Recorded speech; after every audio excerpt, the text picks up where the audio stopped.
I'm Rick Harp. This is your APTN News Brief for Thursday, August 21st. We begin at the negotiating table, where once again Canada has been ordered to meet with Indigenous representatives on long-term reform of the child welfare system. The Canadian Human Rights Tribunal order follows an impasse in talks since last October, when chiefs in Assembly voted down a multi-billion-dollar federal proposal. However, in February, First Nations in Ontario reached a $8.5 billion agreement with the feds. Beyond that, Canada has refused to consult with other interested parties, like the First Nations Child and Family Caring Society, the National Children's Chiefs Commission, and the Assembly of First Nations. With more, T.R. Wheatley. The future of any package on long-term reform of the First Nations child welfare system has been at a standstill for almost a year. But in a ruling dated August 20th, the Canadian Human Rights Tribunal says it is time for swift action. Canada has been urging the CHRT to approve a deal it reached with the Chiefs of Ontario and Anishinaabe Nation in February.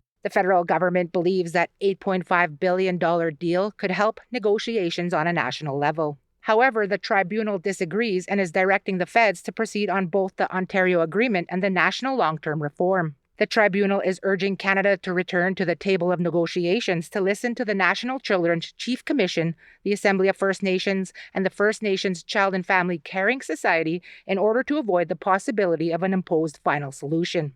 The tribunal has given Canada until August 29th to decide whether it will begin negotiations. Should Canada refuse to return to the table, the tribunal says it will hear the co-complainant's solutions and choose between the long-term reform requests. The tribunal wants to see a comprehensive national long-term reform plan on child welfare submitted within 4 months. Caring Society Executive Director Cindy Blackstock said they were still reviewing the decision, but welcomed the tribunal's recognition of the National Children's Chiefs Commission. Blackstock says, in the meantime, Canada needs to stop wasting time and money and show it is serious about ending its discrimination by following the tribunal's orders and stop harming children.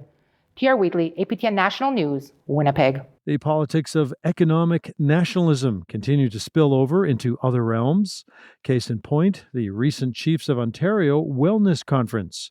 And amidst talk of safe housing and better infrastructure, Regional Chief Abram Benedict spoke of recently passed laws meant to expedite resource projects. Projects, he said, will likely impact the wellness of communities. And so as we move forward, we see governments, again, scrabbling to consult with our communities, consult with our leadership. This morning, I had an interview talking about, the first 100 days of the Carney government, what that looks like.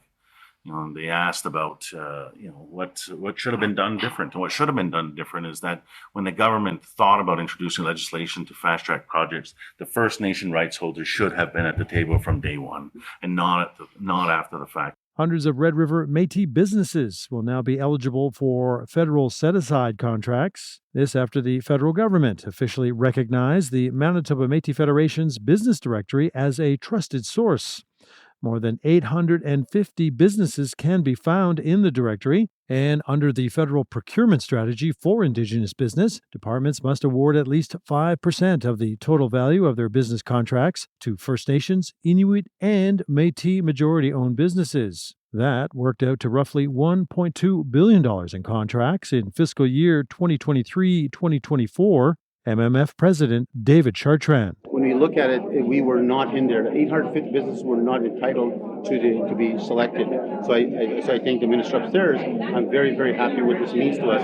Is the 857 Métis businesses are guaranteed to be part of the opportunity. Now they could bid, they'll be accepted, their applications, their businesses are guaranteed a shoe-in to be. Whether they are selected as the right business, that's a different question. But they will have a chance to bid for those grants and opportunities. To Saskatoon, where a supportive housing project for those fleeing gender-based violence is in the works. A project of Métis Nation Saskatchewan, it's hoped the facility will bridge the gap between temporary emergency shelters and permanent homes. Rachel May was at the groundbreaking ceremony. We need to remember that our people, our citizens, are distinct and they're unique.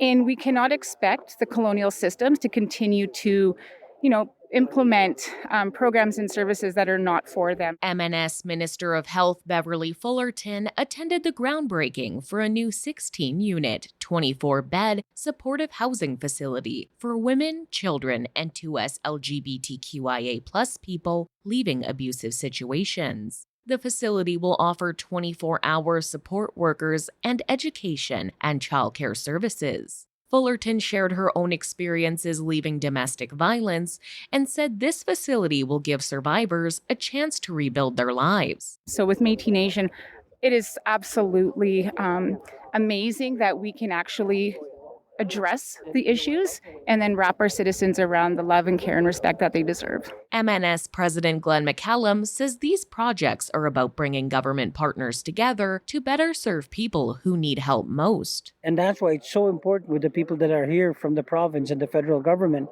to be able to work together, plan out strategies and programs that can really work for our people so they're not stuck in that rut, so to speak. Although no official date has been set, Fullerton and McCallum say the shelter is expected to open by fall 2026. Rachel May, APTN National News, Saskatoon.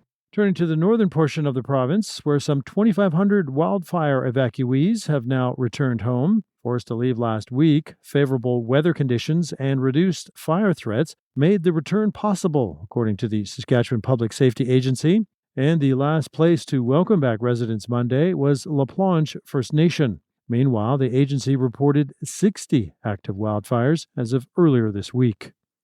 And finally, last week saw the release of new findings from the investigations at the former Cooper Island Indian Industrial School, northwest of Victoria, BC.